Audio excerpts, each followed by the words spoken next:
राजेश ला centre में आप लोगों का स्वागत है। आज हम लोग दहेज प्रतिषेध अधिनियम 1961 में बनाए गए कानून को एक एक धारा उसके अलग अलग करके उस पर अध्ययन किया जाएगा, क्योंकि इस दहेज प्रतिषेध अधिनियम पे ओवरऑल इस पूरे अधिनियम पे यानी इसके टोटल 10 धारा पे पहले भाग में आपको समझाया जा चुका है। अब मैं अलग अलग धाराओं को अलग अलग भागों में विस्तृत रूप से समझाऊंगा, जैसा कि मैंने पहले वीडियो में आप लोगों को बताया था।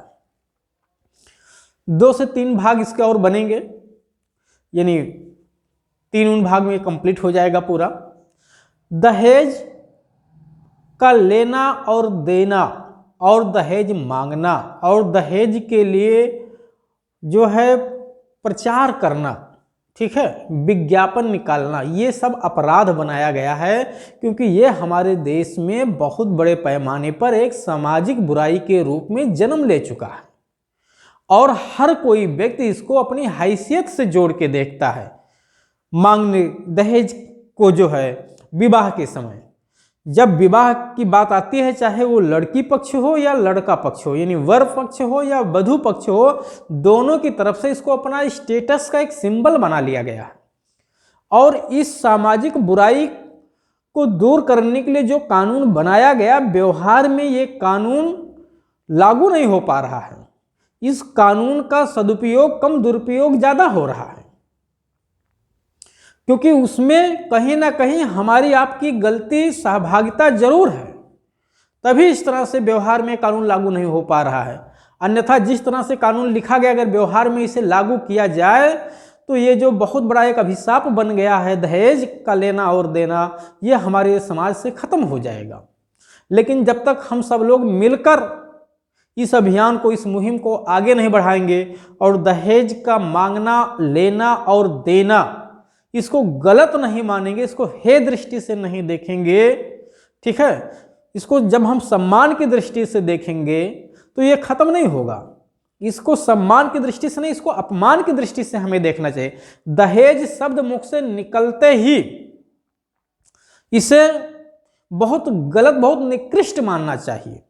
जैसे मुस्लिम में जो है 3 तलाक की बात जो की गई है, ठीक है, जिसे अब कानून बनाकर प्रतिबंधित कर दिया गया, तलाकुल बिद्दत जो था, जिसमें तलाक तलाक तलाक 3 शब्द एक बार बोले जाते थे, इसको बहुत मुस्लिम समाज में गलत दृष्टि से देखा जाता है, इसकी कोई प्रशंसा नहीं की जाती है।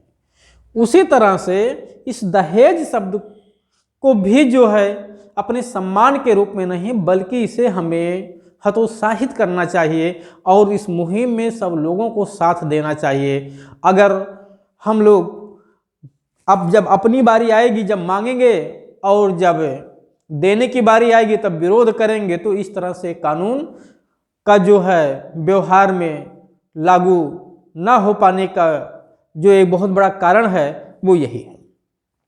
चलिए हम लोग देखते हैं, ठीक है। परीक्षा की दृष्टि से बहुत महत्वपूर्ण है ये, खास तौर से बिहार मुख्य परीक्षा के लिए, जो एपीओ का वहाँ एग्जाम संपन्न होता है और एचजीएस में भी रखा गया। इसके अलावा भी आपके मध्य प्रदेश में और स्टेटों में, ठीक है, एपीओ या पीसीएसजे में या एचजीएस में अलग अलग रूपों में ये पूछा जाता है। दहेज की परिभाषा पूछी जाती है मुख्य परीक्षा में कि दहेज को परिभाषित करें, ठीक है। दहेज मांगना, लेना, देना, ठीक है, ये कब अपराध है, क्या इसके लिए सजा है।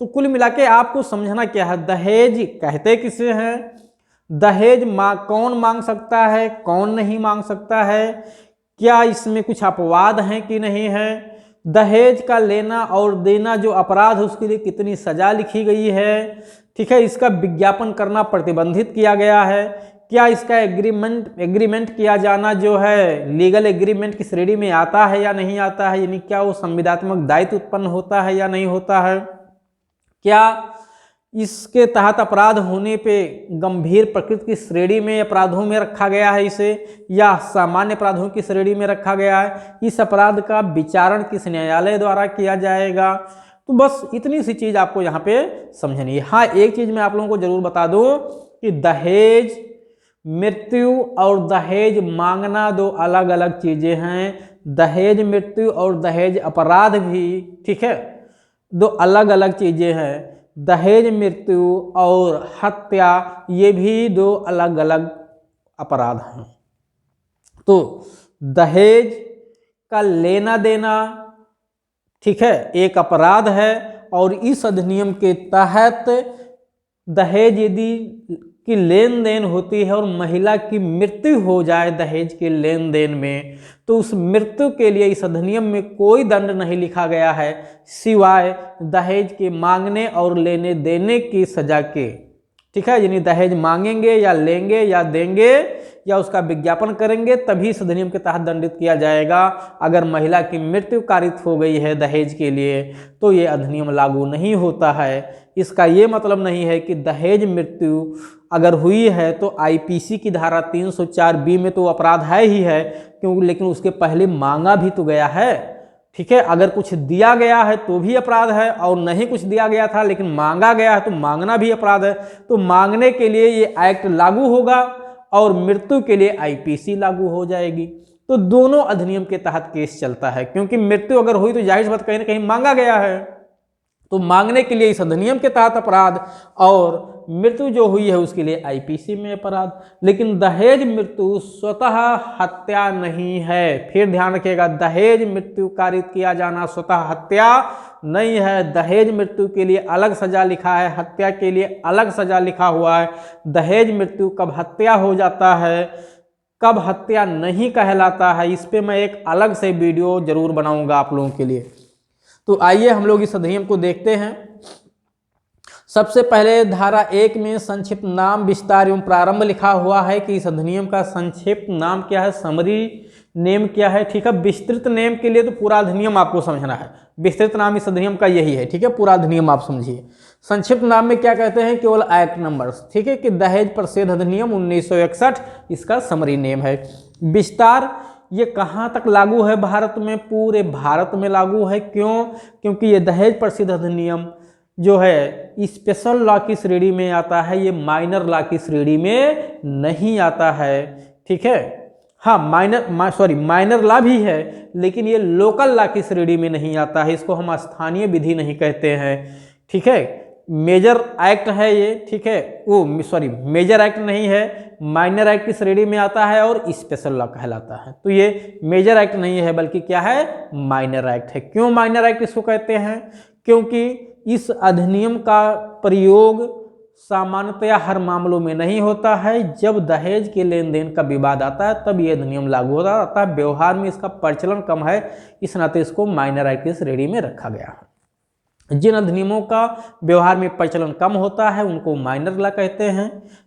एक पर्टिकुलर विषय पे होते हैं जिनका व्यवहार में प्रचलन ज़्यादा होता है उन्हें मेजर एक्ट कहते हैं। उसके बाद प्रारंभ। ठीक है, हाँ, दूसरा ये सब्सटेंटिव लॉ है, मौलिक विधि है। ठीक है, दंडिक मौलिक विधि है, क्रिमिनल सब्सटेंटिव लॉ है। ये अलग की बात है, कहीं कहीं इसमें प्रोसीजर की भी बात की गई है, जैसा कि मैंने भारत में प्रवृत्त समस्त विधियों का एक वर्गीकरण पहले वीडियो में बनाया था। प्रारंभ कब हुआ है? 1/7/1961 से। ये अधिनियम कब से लागू हुआ है? 1961 से। दहेज के लेने देने की जो बुराई थी ये आज से नहीं, बहुत पहले से हमारे देश में व्याप्त था। और यहाँ तक अगर हम कहें कि देश के आज़ाद होने के बाद भी ये अधिनियम बनने में टाइम लगा। ठीक है, 1961 में बना और पार्लियामेंट हमारी 1952 में गठित हो जाती है, फिर भी 1961 में जाके कानून बनता है। लगभग 10 साल लग जाते हैं इस तरह की बुराई को समाप्त करने के लिए। धारा 2 में दहेज की परिभाषा दी गई है। दहेज है क्या? लिखा हुआ है कोई संपत्ति या मूल्यवान प्रतिभूति। संपत्ति चाहे चल हो या अचल हो। ठीक है, मूल्यवान प्रतिभूति उसे कहते हैं। ठीक है, धारा 30 में परिभाषित किया गया है भारतीय दंड संहिता में। मूल्यवान प्रतिभूति का तात्पर्य ऐसी प्रतिभूति जिससे किसी व्यक्ति को कोई अधिकार प्राप्त होता हो, किसी अधिकार का समापन हो जाता हो, किसी अधिकार में कोई परिवर्तन हो जाता हो, किसी दायित्व में कोई परिवर्तन हो जाता हो, अधिकार में कमी कर दिया जाता हो, कुछ जो है बढ़ा दिया जाता हो, हटा दिया जाता हो। इन सब को मतलब ऐसे दस्तावेजों में जब किसी दस्तावेज के माध्यम से किसी अधिकार का सृजन किया जाए, उसमें कोई परिवर्तन किया जाए, उसमें कमी किया जाए, उसमें वृद्धि किया जाए, उसको समाप्त किया जाए, तो उस दस्तावेज को हम मूल्यवान प्रतिभूति कहते हैं।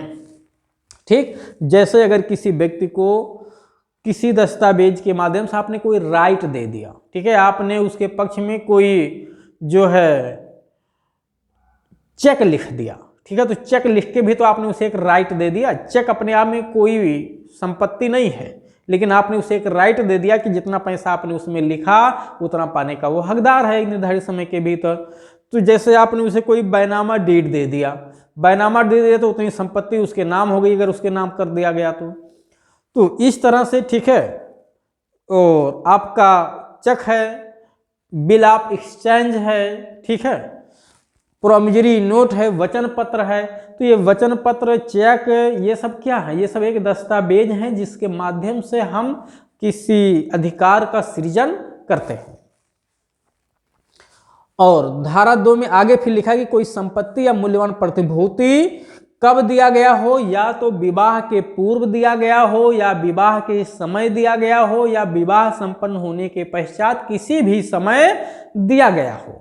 यानी ये किस समय दहेज दिया गया हो। और दूसरी शर्त यह है कि ये कौन दिया हो, ठीक है। तो लिखा है विवाह के पूर्व, विवाह के समय या पश्चात किसी समय विवाह के एक पक्षकार द्वारा विवाह के दूसरे पक्षकार को, यानी एक तरफ से दूसरे तरफ को, ठीक है, या विवाह के किसी भी पक्षकार के माता पिता द्वारा किसी अन्य व्यक्ति द्वारा, ठीक है, यानी विवाह के एक पक्षकार के माता द्वारा या पिता द्वारा या किसी अन्य व्यक्ति द्वारा दूसरे पक्षकार के माता को या पिता को या दोनों को या किसी अन्य व्यक्ति को दिया जाता है, ठीक है। और इसके लिए शर्त है कि वो विवाह के संबंध में दिया जा रहा हो, यानी उस विवाह को लेके दिया जा रहा हो, जिससे विवाह संपन्न हो।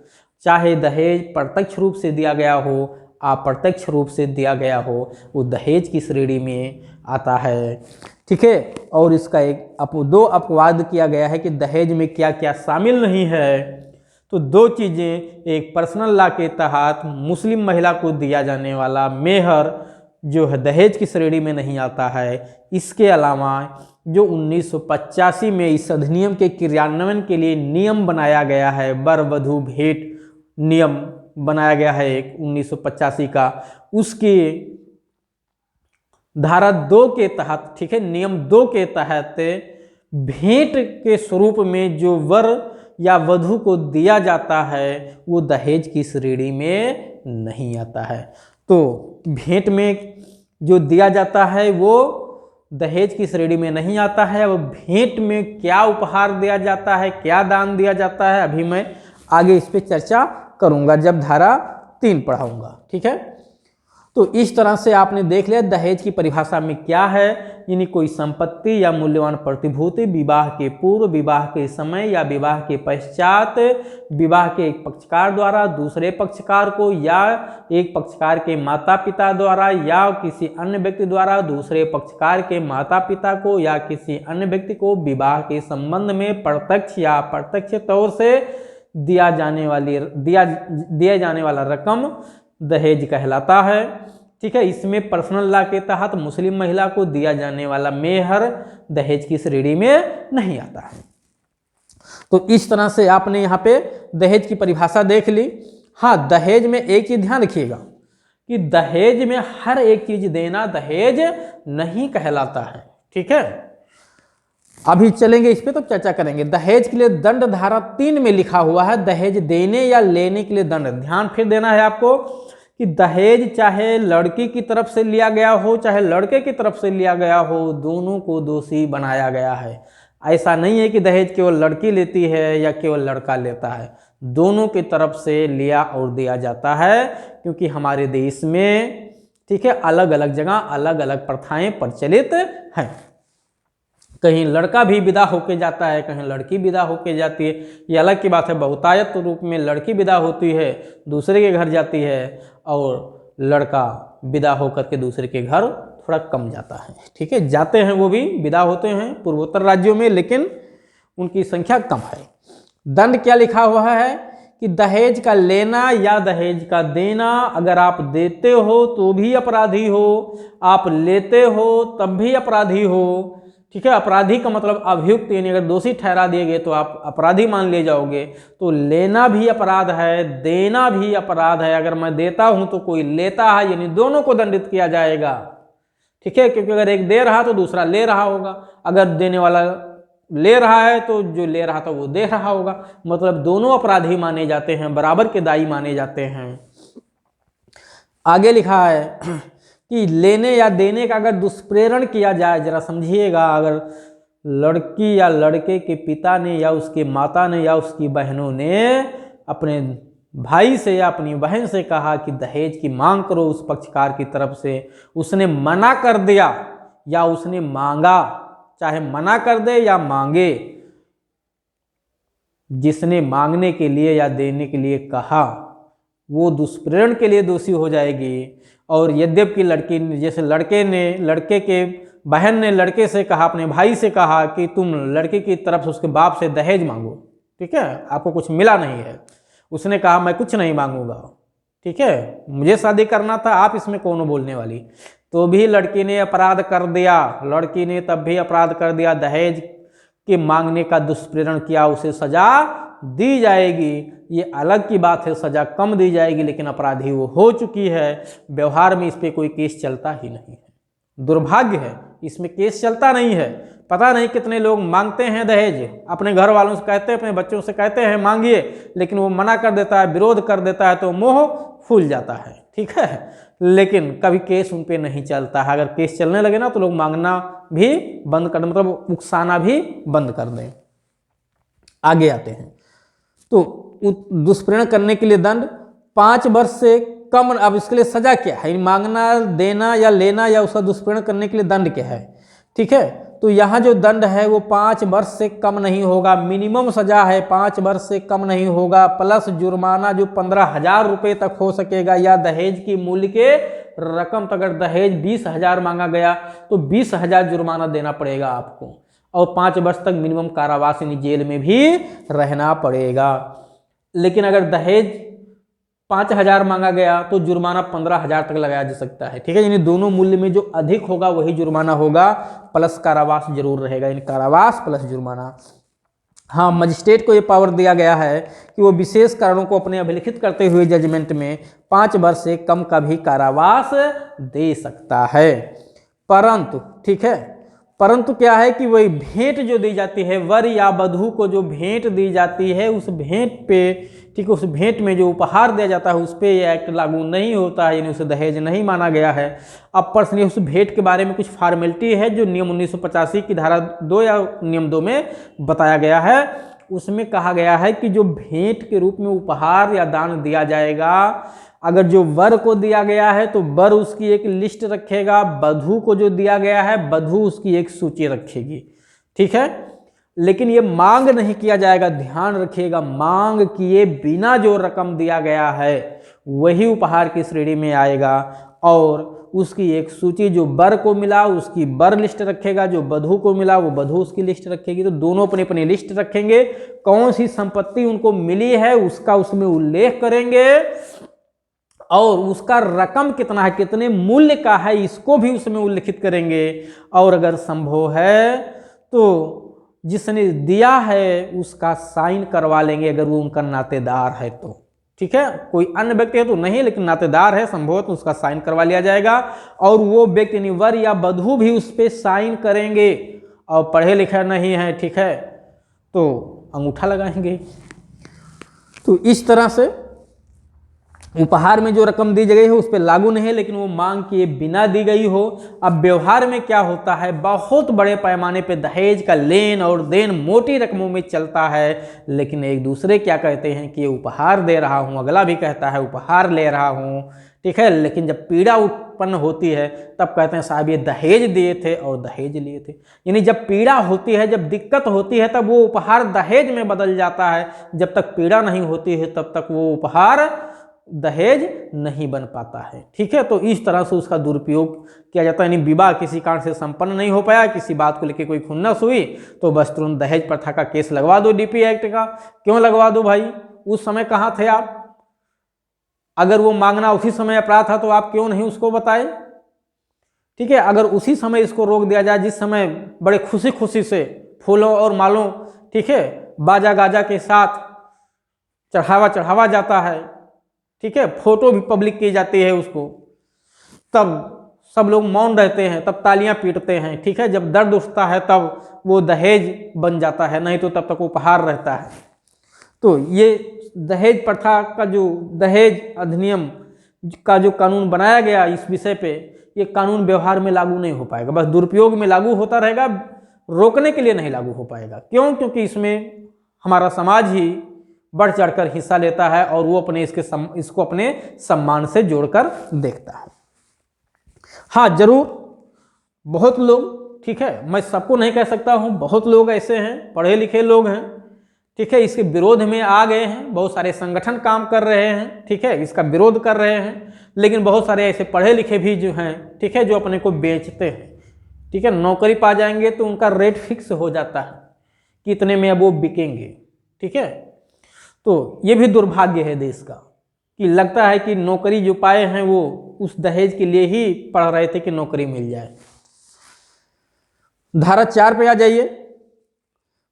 और ये लड़की और लड़का दोनों पे लागू होता है, ठीक है, किसी एक पे नहीं, सब पे लागू होता है। धारा 4, दहेज मांगने के लिए दंड। मांगना भी अपराध है लेकिन मांगने के लिए सजा कम है। जब मिल जाता है लेना और देना तब सजा ज्यादा होती है। 3 में मांगने पे धारा 4 डीपी एक्ट 160 में कहते हैं लागू होती है। दहेज मांगने के लिए दंड, यदि कोई व्यक्ति वर या वधू के माता पिता या उस वर से या वधू के माता पिता से, वर से या वर या वधू के, सॉरी, वर या वधू के माता पिता से या उसके संरक्षक से या उसके नातेदार से प्रत्यक्ष या अप्रत्यक्ष रूप से दहेज की मांग करेगा तो 2 वर्ष तक का कारावास प्लस जुर्माना जो 1000 रुपये तक हो सकेगा, ठीक है।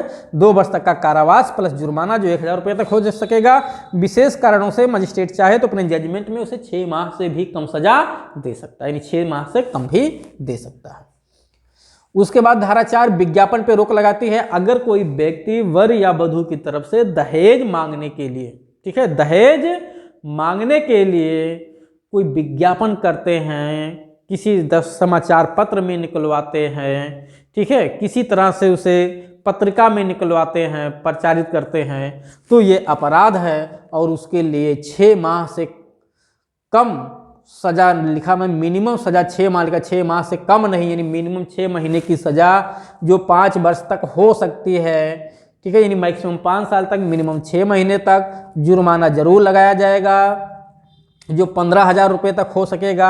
विशेष दशाओं में कारावास में 6 माह से कम भी सजा दी जा सकती है, कारावास में कमी की जा सकती है, जुर्माने में कोई कमी नहीं है, ना तो धारा 3, ना 4 और ना ही 4 का में।